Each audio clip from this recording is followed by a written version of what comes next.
The Battle of Lepanto took place on the 7th of October 1571 when a fleet of the Holy League, a coalition of southern European Catholic maritime states, decisively defeated the main fleet of the Ottoman Empire in 5 hours of fighting on the northern edge of the Gulf of Corinth, off western Greece. The Ottoman forces sailing westwards from their naval station in Lepanto met the Holy League forces, which had come from Messina, Sicily, where they had previously gathered. The victory of the Holy League prevented the Ottoman Empire expanding further along the European side of the Mediterranean. Lepanto was the last major naval battle in the Mediterranean fought entirely between galleys and has been assigned great symbolic importance by Catholic and other historians. Some historians argue that Turkish victory could have led to Western Europe being overrun. The Christian coalition had been promoted by Pope Pius V to rescue the Venetian colony of Famagusta, on the island of Cyprus,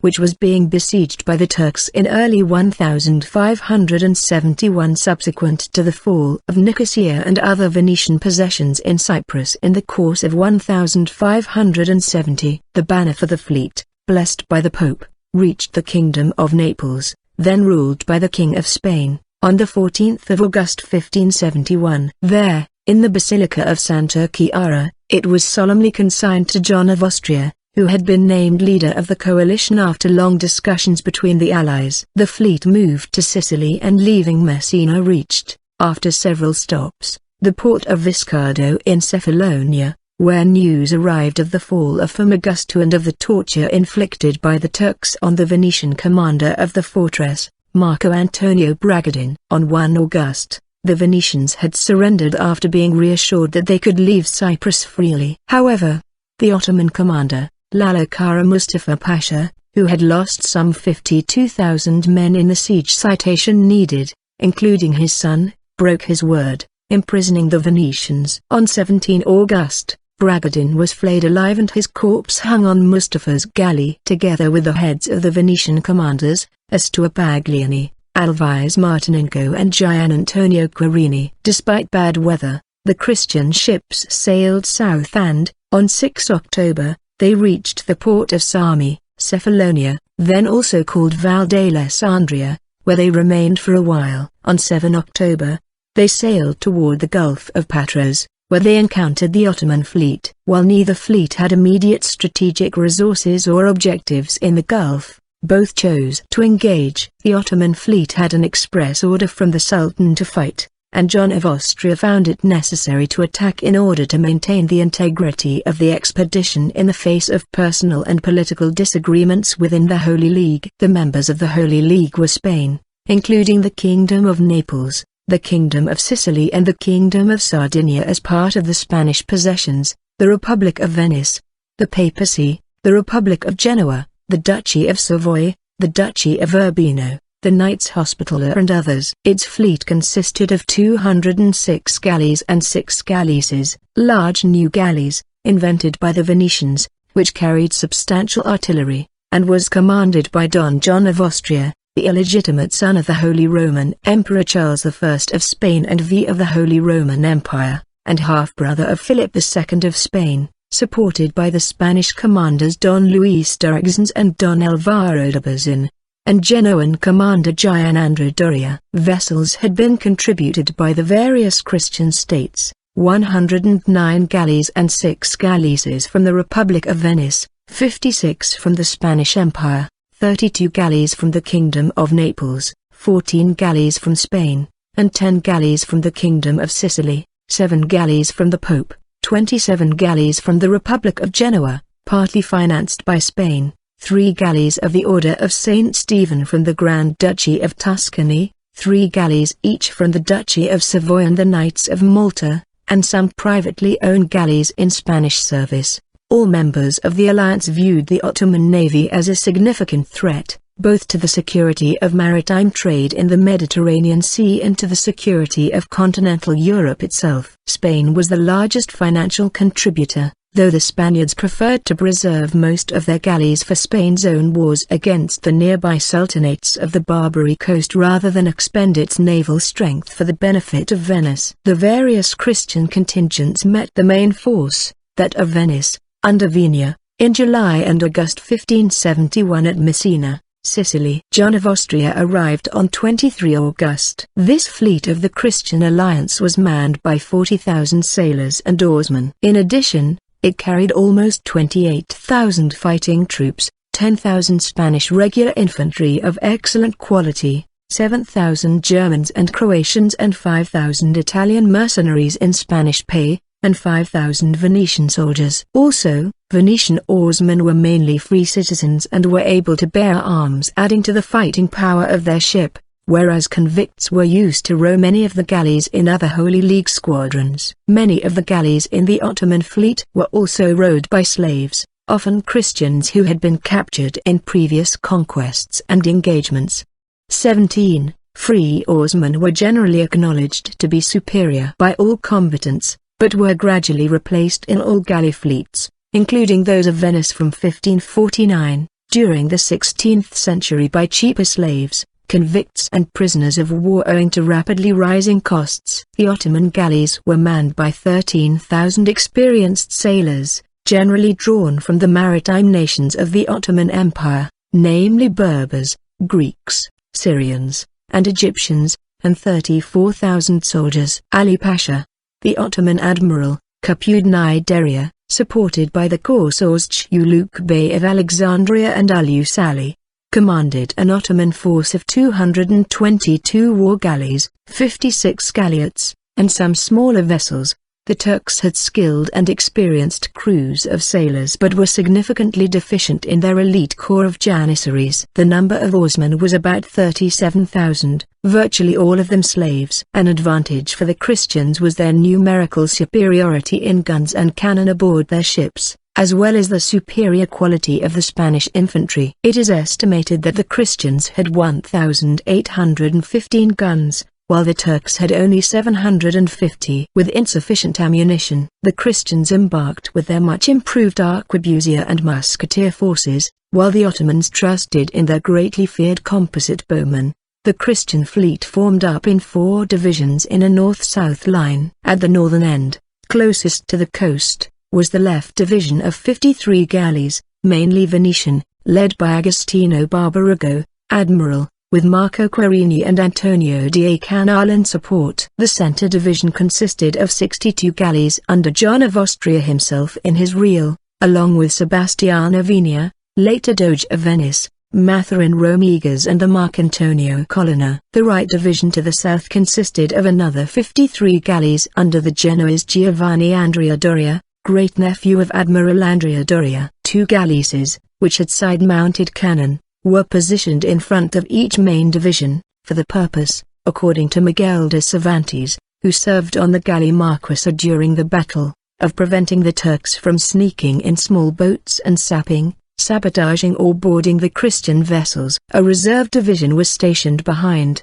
that is, to the west of, the main fleet, to lend support wherever it might be needed. This reserve division consisted of 38 galleys, 30 behind the center division commanded by Alvaro de Bazin, and 4 behind each wing. A scouting group was formed, from 2 right wing and 6 reserve division galleys. As the Christian fleet was slowly turning around Point Scruffa, Doria's right division, at the offshore side, was delayed at the start of the battle and the right galleasses did not get into position. The Ottoman fleet consisted of 57 galleys and 2 galleots on its right under Chuluk Bey, 61 galleys and 32 galleots in the center under Ali Pasha in the Sultana, and about 63 galleys and 30 galleots in the south offshore under Al-Usali. A small reserve existed of 8 galleys, 22 galleots and 64 fusters, behind the center body. Ali Pasha is supposed to have told his Christian galley slaves, "If I win the battle, I promise you your liberty. If the day is yours, then God has given it to you." John of Austria, more laconically, warned his crew, "There is no paradise for cowards." The left and center galleasses had been towed half a mile ahead of the Christian line. When the battle started, the Turks mistook the galleasses for merchant supply vessels and set out to attack them. This proved to be disastrous, with their many guns. The galleasses alone were said to have sunk up to 70 Ottoman galleys before the Ottoman fleet left them behind. Their attacks also disrupted the Ottoman formations. As the battle started, Doria found that Al-Usali's galleys extended further to the south than his own, and so headed south to avoid being outflanked, instead of holding the Christian line. After the battle, Doria was accused of having maneuvered his fleet away from the bulk of the battle to avoid taking damage and casualties. Regardless, he ended up being outmaneuvered by Al-Usali, who turned back and attacked the southern end of the center division, taking advantage of the big gap that Doria had left. In the north, Chuluk Bey had managed to get between the shore and the Christian North Division, with 6 galleys in an outflanking move, and initially the Christian fleet suffered. Commander Barbrago was killed by an arrow, but the Venetians, turning to face the threat, held their line. The return of a galleys saved the Christian North Division. The Christian center also held the line with the help of the reserve, after taking a great deal of damage, and caused great damage to the Muslim center. In the south, offshore side, Doria was engaged in a melee with Al-Usali's ships, taking the worst part. Meanwhile, Al-Usali himself commanded 16 galleys in a fast attack on the Christian center, taking 6 galleys, amongst them the Maltese Capitana, killing all but 3 men on board. Its commander, Pietro Giustiniani, prior to the order of St. John, was severely wounded by 5 arrows, but was found alive in his cabin. The intervention of the Spaniards Alvaro de Bazin and Juan de Cardona with the reserve turned the battle, both in the center and in Doria's south wing. Al-Usali was forced to flee with 16 galleys and 24 galleots, abandoning all but one of his captures. During the course of the battle, the Ottoman commander's ship was boarded and the Spanish tercios from 3 galleys and the Ottoman janissaries from 7 galleys fought on the deck of the Sultana. Twice the Spanish were repelled with heavy casualties, but at the third attempt, with reinforcements from Alvaro de Bazin's galley, they took the ship. Muezzin Zaid Ali Pasha was killed and beheaded, against the wishes of Don Juan. However, when his severed head was displayed on a pike from the Spanish flagship, it contributed greatly to the destruction of Turkish morale. Even after the battle had clearly turned against the Turks, groups of janissaries still kept fighting with all they had. It is said that at some point the janissaries ran out of weapons and started throwing oranges and lemons at their Christian adversaries, leading to awkward scenes of laughter among the general misery of battle. The battle concluded around 4 p.m. The Ottoman fleet suffered the loss of about 210 ships, of which 117 galleys, 10 galleots and 3 fusters were captured and in good enough condition for the Christians to keep. On the Christian side 20 galleys were destroyed and 30 were damaged so seriously that they had to be scuttled. 1 Venetian galley was the only prize kept by the Turks, all others were abandoned by them and recaptured. Al-Usali, who had captured the flagship of the Maltese Knights, succeeded in extricating most of his ships from the battle when defeat was certain. Although he had cut the tow on the Maltese flagship in order to get away, he sailed to Constantinople, gathering up other Ottoman ships along the way and finally arriving there with 87 vessels. He presented the huge Maltese flag to Sultan Selim II, who thereupon bestowed upon him the honorary title of KLS, Sword. Al-Us thus became known as KLS Ali Pasha. The Holy League had suffered around 7,500 soldiers, sailors and rowers dead, but freed about as many Christian prisoners. Ottoman casualties were around 15,000, and at least 3,500 were captured. The engagement was a significant defeat for the Ottomans, who had not lost a major naval battle since the 15th century. The defeat was mourned by them as an act of divine will. Contemporary chronicles recording that the imperial fleet encountered the fleet of the wretched infidels and the will of God turned another way. To half of Christendom, this event encouraged hope for the downfall of the Turk, the Satan-like personification of the Ottoman Empire, who was regarded as the sempiternal enemy of the Christian. Indeed, the empire lost all but 30 of its ships and as many as 30,000 men, and some Western historians have held it to be the most decisive naval battle anywhere on the globe since the Battle of Actium of 31 BC. Despite the decisive defeat, the Ottoman Empire rebuilt its navy with a massive effort, by largely imitating the successful Venetian galleys, in a very short time. By 1572, about 6 months after the defeat, more than 150 galleys and 8 galleasses, In total 250 ships had been built, including 8 of the largest capital ships ever seen in the Mediterranean. With this new fleet, the Ottoman Empire was able to reassert its supremacy in the eastern Mediterranean. On the 7th of March 1573, the Venetians thus recognized by treaty the Ottoman possession of Cyprus,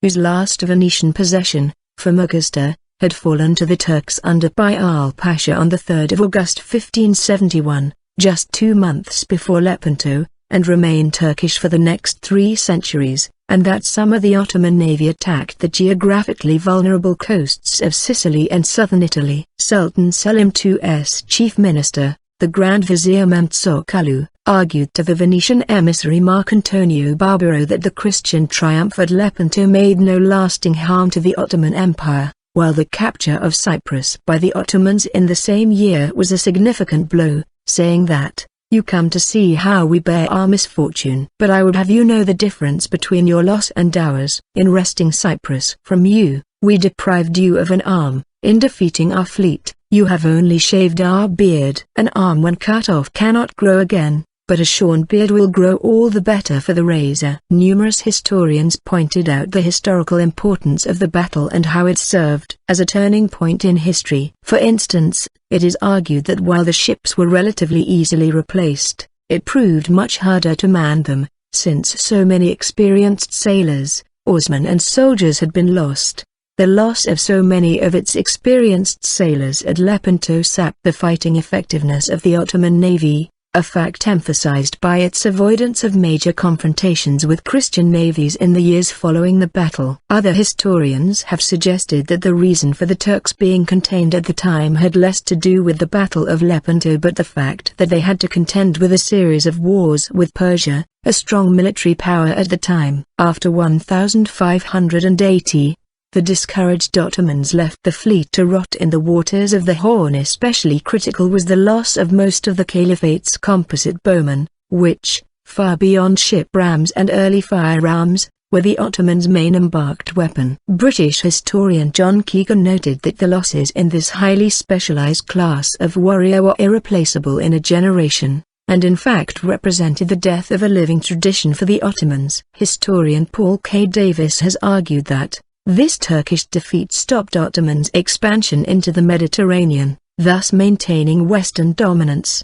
and confidence grew in the West that Turks, previously unstoppable, could be beaten. Thus, this victory for the Holy League was historically important not only because the Turks lost 80 ships sunk and 130 captured by the Allies, and 30,000 men killed, not including 12,000 Christian galley slaves who were freed, while Allied losses were 7,500 men and 17 galleys, but because the victory heralded the end of Turkish supremacy in the Mediterranean. However, in 1574, the Ottomans retook the strategic city of Tunis from the Spanish-supported Hafsid dynasty, which had been reinstalled after Don Juan's forces reconquered the city from the Ottomans the year before. Thanks to the long-standing Franco-Ottoman alliance, the Ottomans were able to resume naval activity in the western Mediterranean. In 1576, the Ottomans assisted in Abdul-Malik's capture of Fez. This reinforced the Ottoman indirect conquests in Morocco that had begun under Suleiman the Magnificent. The establishment of Ottoman suzerainty over the area placed the entire southern coast of the Mediterranean from the Straits of Gibraltar to Greece under Ottoman authority, with the exceptions of the Spanish-controlled trading city of Oran and strategic settlements such as Melilla and Ceuta. The Holy League credited the victory to the Virgin Mary, whose intercession with God they had implored for victory through the use of the Rosary. Andrea Doria had kept a copy of the miraculous image of Our Lady of Guadalupe given to him by King Philip II of Spain. In his ship's stateroom, Pope Pius V instituted a new Catholic feast day of Our Lady of Victory to commemorate the battle, which is now celebrated by the Catholic Church as the Feast of Our Lady of the Rosary. The significance of Lepanto has inspired artists in various fields. One piece of commemorative music composed after the victory is the motet Canticum Moises, Song of Moses Exodus 15, Pro-Victoria Navali Contraturcas by the Spanish composer based in Rome Fernando de las Infantas. The other piece of music is Jacobus de Curl Cancio Octo Vocum de Sacro Fedea Contraturcas 1572, song in 8 voices on the Holy League against the Turks. Described as an exuberantly militaristic piece celebrating victory over the Turks. There were celebrations and festivities with triumphs and pageants at Rome and Venice with Turkish slaves in chains. There are many pictorial representations of the battle, including one in the Doge's Palace in Venice, by Andrea Vicentino on the walls of the Sala dello Scrutinio, which replaced Tintoretto's Victory of Lepanto, destroyed by fire in 1577. A painting by Paolo Veronese is in the collection of the Gallery dell'Accademia in Venice, and Titian's allegory of the Battle of Lepanto, using the battle as a background, hangs in the Prado in Madrid. A painting by Filipino painter Juan Luna depicting the Battle of Lepanto is also displayed at the Spanish Senate in Madrid. The battle has also appeared in literature and poetry. Spanish poet Fernando de Herrera wrote the poem Canción en alabanza de la divina majestad por la victoria del Señor Don Juan in 1572. The English author G. K. Chesterton wrote a poem Lepanto, first published in 1911 and republished many times since. It provides a series of poetic visions of the major characters in the battle, particularly the leader of the Christian forces, Don Juan of Austria, John of Austria. It closes with verses linking Miguel de Cervantes, who fought in the battle, with the lean and foolish knight he would later immortalize in Don Quixote. Miguel de Cervantes lost the use of an arm in this battle, and therefore he is known as El Manco de Lepanto in the Hispanic world. The battle also features prominently in scenes from an execution by British playwright Howard Barker, in which a fictional artist is commissioned to create a painting of the battle. The battle is also depicted as a mission in the game, Age of Empires 2, The Conquerors, where the player is required to defend the region from Turkish fleets, with or without the help of the Greeks. In the Japanese light novel Kyukai Senju no Horizon, one of major events prior to the story is the reenactment of the Battle of Lepanto, a musical piece composed by Andreas Waldetoft for the game Europa Universalis 4 is named after the Battle of Lepanto. The Lepanto opening is an opening strategy in the board game Diplomacy, so named because it requires an alliance of Italy and Austria.